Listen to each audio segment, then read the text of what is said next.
Waalaikumsalam.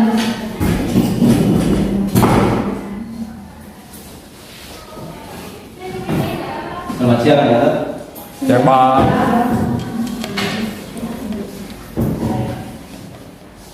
Ini pelajaran yang ketiga ya.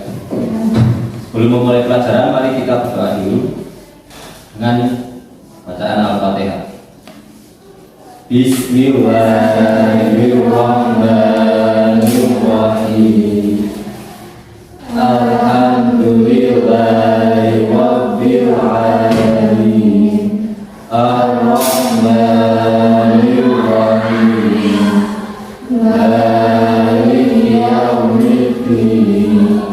Iyyaka na'budu wa iyyaka nasta'in.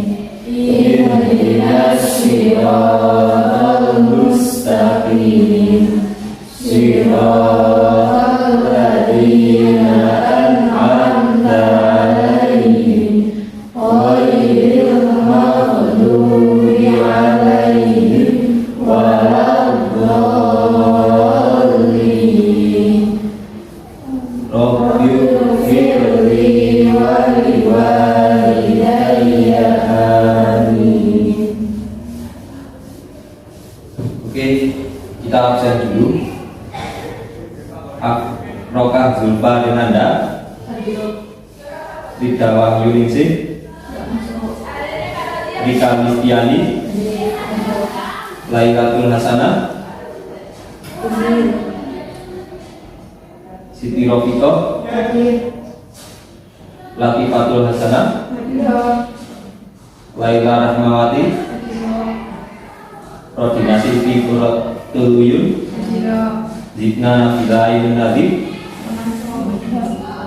Arif Budi Setiawan, Hadir. Nabila Khairani, Ainul Mujib. Yang belum dipanggil? Siapa namanya? Ya, masuk. Lalu? Risa. Ya. Kemarin materi pelajaran sampai apa ya? Ada yang keringan?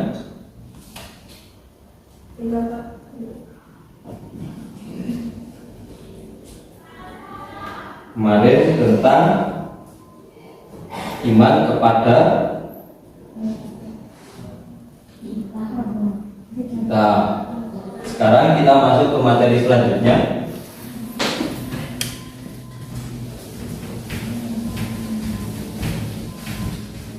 Iman kepada Nabi dan Rasul.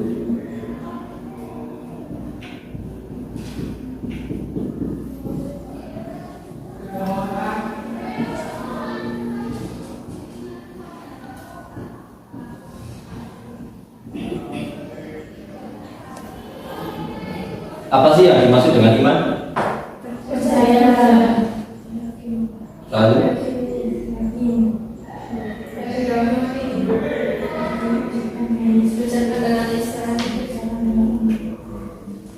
Iman yaitu percaya atau meyakini baik secara lisan maupun hati yang paling dalam. Jadi iman itu adalah kepercayaan, keyakinan seseorang akan keesaan dan kekuasaan Allah. Sifat orang yang beriman itu seperti apa? Seperti saya. Sifat orang yang beriman. Saya tahu.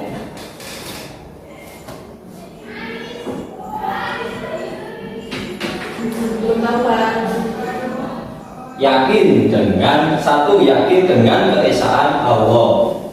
Jadi orang yang beriman itu harus yakin kepada keesaan Allah atau kekuasaan Allah.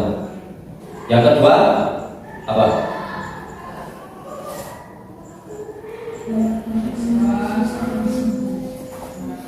Selalu melaksanakan sholat 5 waktu. Sebagai orang Islam itu kalau beriman harus selalu melaksanakan sholat 5 waktu. Yang ketiga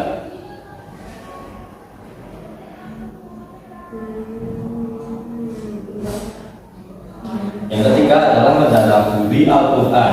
Ada yang tahu mentadabburi Al-Quran itu apa?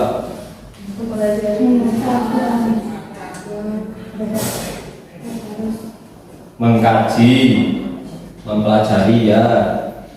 Terus satu lagi apa? Mengamalkan Al-Quran. Rukun iman itu ada berapa? Yang pertama, iman kepada Allah. Yang kedua, yang ketiga, kitab Allah. Yang keempat, iman kepada Nabi dan Rasul. Yang kelima, yang keenam, masuk ke materi kita, iman kepada Nabi dan Rasul. Iman kepada Nabi dan Rasul itu artinya percaya dan yakin bahwa Allah telah mengutus Nabi dan Rasul yang diberi tugas oleh Allah untuk menyampaikan kebenaran pada manusia atau kepada umat-umat manusia. Apa bedanya Nabi dan Rasul? Nabi diberi wahyu untuk dirinya sendiri. Ya. Rasul diberi wahyu untuk disampaikannya Wah. dan untuk dirinya sendiri. Ya, itu benar ya. Untuk lebih panjang lebarnya, Nabi itu manusia pilihan yang diberi wahyu oleh Allah untuk dirinya sendiri dan tidak mempunyai kewajiban untuk menyampaikan pada umatnya. Itu Nabi. Sedangkan Rasul adalah manusia pilihan Allah yang diangkat sebagai utusan untuk menyampaikan firman-firman Allah kepada umat manusia agar dijadikan pedoman hidup oleh manusia itu. Ada berapa jumlah nabi? Ada yang banyak itu berapa? Tak terhingga. Belum tahu Pak. Tak terhingga atau belum tahu? Tak terhingga tapi belum tahu jumlah pastinya. Jumlah nabi itu ada 124.000. Kalau jumlah Rasul itu ada berapa? 25. 313. Lalu ada berapa nabi yang mendapatkan gelar ulul azmi? 5. Siapa saja? Nuh, Ibrahim, Musa, Isa, Nabi Nuh, Nabi Ibrahim, Nabi Ibrahim, Musa, Musa, Nabi Muhammad. Bila Rasul itu berjumlah 315, itu 313. Itu yang wajib diketahui ada 25. Ada yang hafal? 25 nabi. Siapa? Ayo. Adam, Idris, Hud, Soleh, Ibrahim, Daud, Ismail, Ishak, Yakub, Yusuf, Ayub, dan Sulaiman. Sahara dan Ibnu Daud, Sulaiman, Ilyas, Ilyasan, Yunus, Zakaria, Yahya, Isa, akhirnya Muhammad. Yang lain nggak pada hafal ya? Belum hafal. Nanti bisa dihafalkan lagi. Itu pelajaran SMP ya. Oh ya, dari materi iman kepada Nabi dan Rasul ini, saya mendapatkan ada suatu masalah yang kita bisa bahas bersama-sama. Masalah ini tentang iman kepada Nabi itu. Nabi paling terakhir itu siapa? Nabi Muhammad.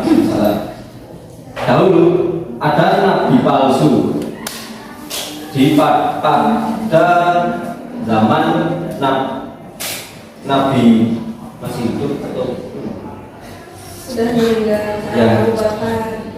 Setelah sekitar itu ada nabi palsu itu namanya siapa? Ada yang tahu? di Musailamah al-Kadzab atau al-Kadzab itu adalah julukan untuk Musailamah. Itu yang berarti Musailamah si pembohong.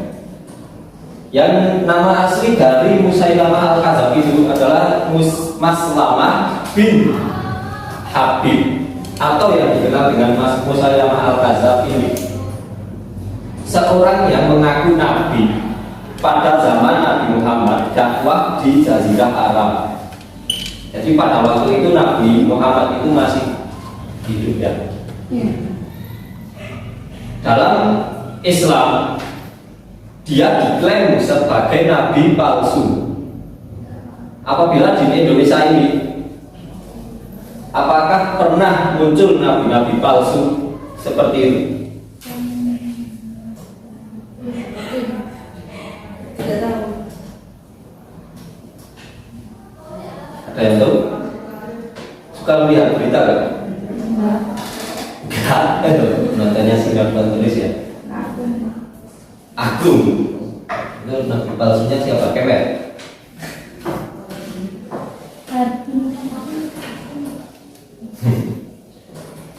Di Indonesia ini pernah muncul nabi-nabi palsu yang tersebar di pelosok-pelosok negeri. Tapi hal ini bukanlah hal aneh yang lagi ya. Walaupun perkembangan zaman semakin maju, semakin modern, ternyata masih banyak masyarakat yang mengikuti jejak nabi palsu. Jadi ini permasalahan dari kita yang pertama. Bagaimana sikap kalian mengetahui atau mengatasi atau menghadapi nabi palsu yang ada di Indonesia? Apabila ada nabi palsu lagi, bagaimana sikap kalian untuk mengatasi atau bunuh? Dibunuh. Berantas.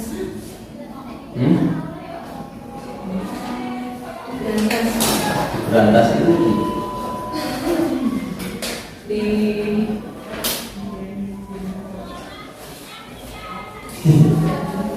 ya apa?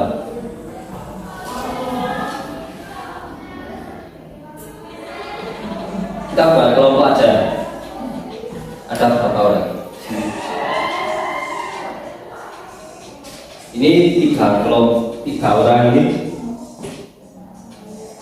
menganalisa tentang masalah yang tadi, tentang adanya nabi palsu.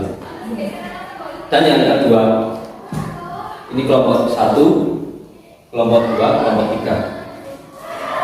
Ada berita pada zaman modern pada tahun 2016, tepatnya pada tanggal 6 Agustus, dari berita Merdeka.com, sosiolog Musni Umar mengatakan bahwa munculnya para pengikut-pengikut nabi palsu di Indonesia lantaran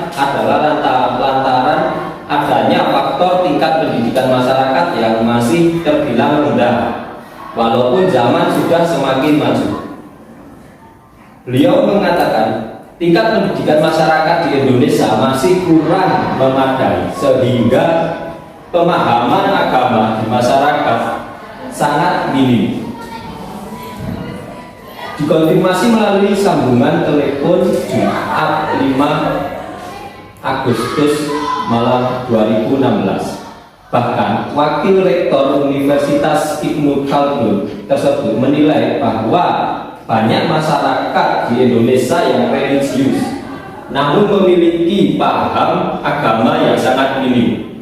Berbagai masalah yang menjerat mengakibatkan mereka mencari jalan pintas melalui ritual-ritual yang bertentangan dengan agama. Banyak dari mereka yang religius namun tingkat pemahamannya masih sangat minim. Mereka mengaku mendapat wahyu atau wangsit dari malaikat Jibril, namun sesungguhnya itu adalah jin atau setan yang berhasil memperdaya manusia. Saking mereka salehnya, akhirnya mereka mengaku nabi di masyarakat. Dia pun beranggapan agar masyarakat ikut mengawasi mereka yang menganggap menyimpang dari ajaran agama agar kembali ke ajaran-ajaran agama yang dianut selama ini. Sebaiknya masyarakat, tokoh-tokoh agama, para pendidik selalu menghimbau mereka yang tersesat dan menyadarkan mereka, menanamkan hal-hal positif kepada mereka dan menjadi pemandu agar mereka tidak tersesat lagi.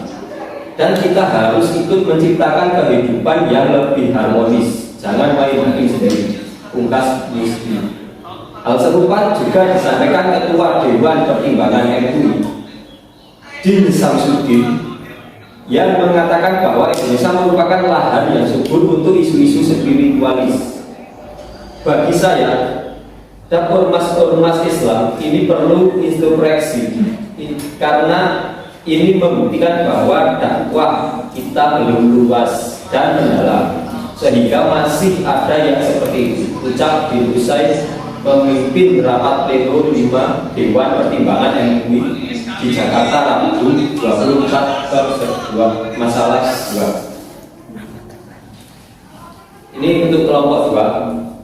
Bila ada teman kalian yang mengaku mendapatkan wangsit atau wahyu dari Allah, dari malaikat, hingga menyimpang dari agama karena saking solehnya, saking beriman kepada Allah, saking iman-imannya, bila ada yang mengaku mendapatkan wangsit itu, bagaimana cara kalian agar terhindar dari hal yang menyimpang tersebut? Untuk kelompok 3, ada masalah dari Padepokan Karawang. Dari berita.com 2016, Padepokan Syekh Sangan Bintang Pramata, tempat tinggal nabi palsu Abdul Mujib dan pengikutnya, dirusak massa. Itu dilakukan warga sekitar setelah sang nabi palsu diamankan polisi. Sedangkan bangunan Padepokan saat ini rata dengan tanah dan terlihat hanya runtuhannya saja. Perusakan yang itu dilakukan warga lantaran geram terkait penyebaran agama dilakukan Abdul Mujib. Jelas-jelas sedang menyimpang, diantaranya dengan merubah syahadat, kata Asaduddin, salah satu tokoh masyarakat. Selain mengubah syahadat, Mujib dan kelompoknya juga dinilai dengan menistakan agama, sebab kelompok aliran itu mengiming-imingi warga masuk surga hanya dengan menyebarkan tiket senilai 2 juta rupiah saja.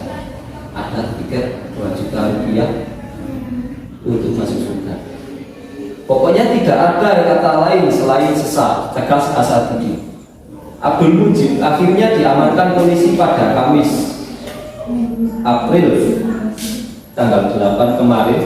Itu dilakukan guna mengantisipasi aksi main hakim dan anarkis massa. Setelah pertemuan antara warga dan kelompok Abdul Mujib ini tidak menentukan titik terang.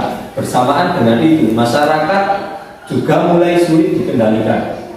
Namun karena minimnya alat bukti untuk memperkuat proses hukum terhadap Abdul Mujib dan pengikutnya, polisi akhirnya memilih menyerahkan nabi palsu tersebut ke padepokan asal mereka di desa Karokrok, Sumatera.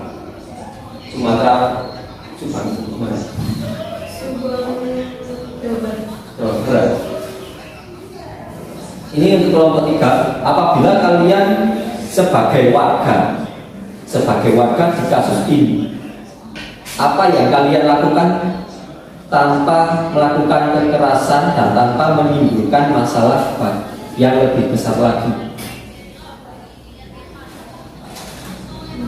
yang kalian lakukan sebagai warga apabila ada nabi palsu yang menjual tiket surga seharga 2 juta dan merubah syahadat.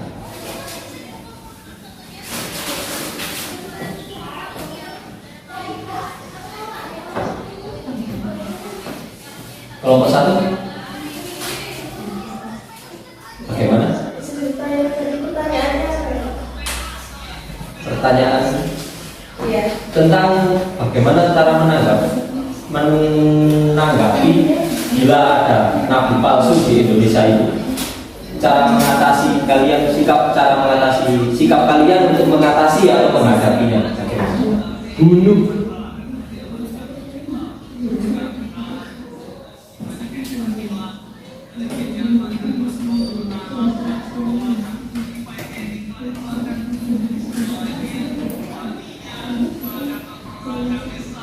Saya kasih waktu sekitar 3 sampai 5 menit.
Oke, kita bahas dari kelompok 1 dulu. Bagaimana cara mengatasi kalian? Ini menurut kalian, bagaimana cara mengatasinya bila ada nabi palsu? Iya, Pak. Menurut kami cara itu bisa dilakukan dengan 3 aspek. Dengan apa? 3 aspek. 3 aspek. Yang pertama, jika nabi palsu tersebut menyatakan nabi dan dia melakukan menyiarkan di bawahnya dia mengakui bahwa dia membawa ajaran Islam. Ya, dia tetap harus ditolak karena dia tuh tidak sesuai dengan ini undang-undang dan termasuk dalam penistaan agama, karena kan sudah jelas bahwa Nabi sudah tidak ada, misalnya Rasul Nabi Muhammad adalah Nabi terakhir dan dia mengaku Nabi dan melakukan syiar Islam, tapi dengan cara memaksa, dan itu termasuk dalam Islam agama. Ya. Dan itu bisa dilakukan dengan secara hukum dan agar ditegaskan untuk dia supaya bertobat. Aspek yang kedua, jika ajaran yang dibawanya tidak dinyatakan sebagai Islam, tapi dia melakukan propaganda agar orang Islam mengikuti dia, dan itu juga harus diproses secara hukum karena itu termasuk dengan bertentangan dengan undang-undang, yaitu menyebarkan paham ajaran agama lain terhadap penganut ajaran agama lain. Kemudian aspek ketiga yaitu jika ajaran yang dibawanya tidak menyatakan sebagai ajaran agama Islam dan tidak pula menyiarkan agama Islam, maka dia termasuk ajaran agama lainnya di Indonesia, maka berlaku sikap hukum di untukku akan aku. Jadi intinya keyakinan bahwa Nabi Muhammad SAW sebagai Nabi terakhir dan menutup para Nabi dan Rasul sesungguhnya merupakan suatu keyakinan mutlak bagi umat Islam yang melekat pada diri seorang Muslim. Jika keyakinan tentang hal ini goyah pada diri seseorang yang mengaku beriman kepada Allah dan Rasul, maka pada saat diri seseorang yang mengaku beriman kepada Allah itu goyah, sehingga itu sudah menjadi keharusan atau kewajiban bagi setiap muslim dan muslimat untuk mempertahankan keyakinan bahwa Nabi Muhammad SAW adalah Nabi dan Rasul yang terakhir. Jika ajaran yang dibawanya diakui sebagai ajaran Islam atau yang ajaran Nabi palsu itu diakuinya sebagai ajaran Islam itu, maka tidak ada kata lain, harus ditolak secara nyata karena telah masuk dalam kategori penistaan agama yang dalam hal ini diatur dalam Peraturan Undang-Undang Negara Kesatuan Republik Indonesia sebagai sebuah hal yang dilarang. Mereka harus diproses secara hukum berdasarkan ketentuan hukum yang berlaku dan mewajibkan untuk melakukan pertobatan hingga mereka sadar diri bahwa sesungguhnya apa yang dilakukan itu adalah kesalahan yang sudah sangat-sangat fatal.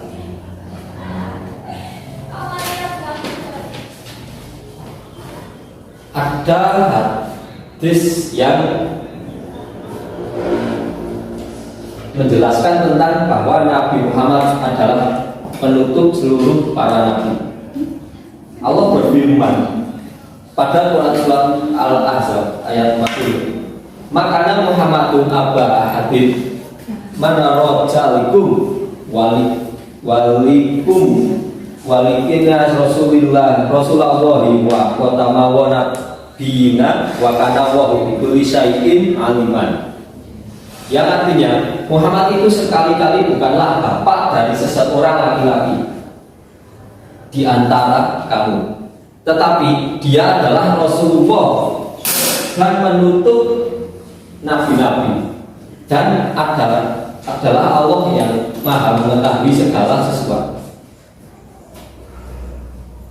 Yang kelompok dua bagaimana?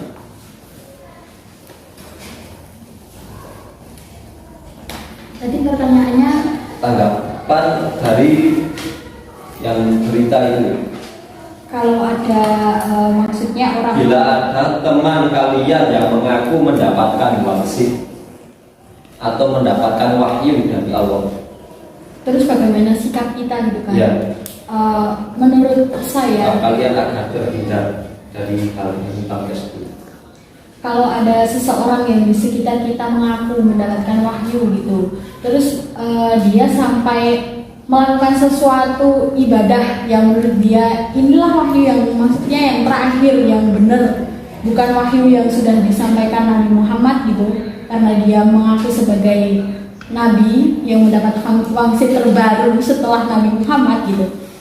Sikap kita ya seharusnya kita lebih meningkatkan keimanan, ketakwaan kita kepada Allah, kepada Nabi Muhammad. Kita harus benar-benar kayak harus cuma percaya, nggak harus cuma, emang seharusnya kita sebagai umat muslim mempercayai Nabi Muhammad sebagai Nabi terakhir, karena sudah dijelaskan juga dalam salah satu ayat Al-Quran bahwa Nabi Muhammad merupakan Nabi yang terakhir.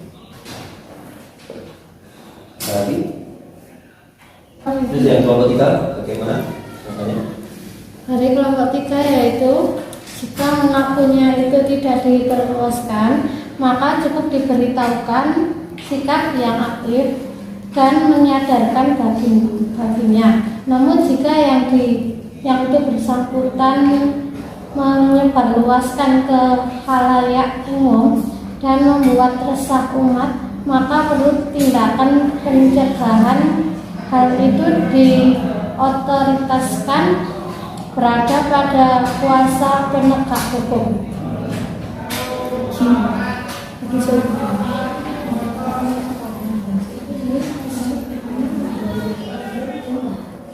Rasa ini sudah waktunya sudah habis ya, kalian sudah mau pulang ya?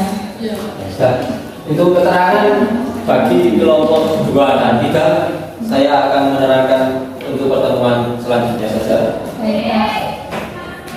Kita akhiri pelajaran ini dulu. Berdoa. Mulai. Bismillahirrahmanirrahim. Wal 'asri innal insana lafi khusr illa alladziina amanu wa 'amilus sholihati wa tawassaw bil haqqi wa tawassaw bis sabr.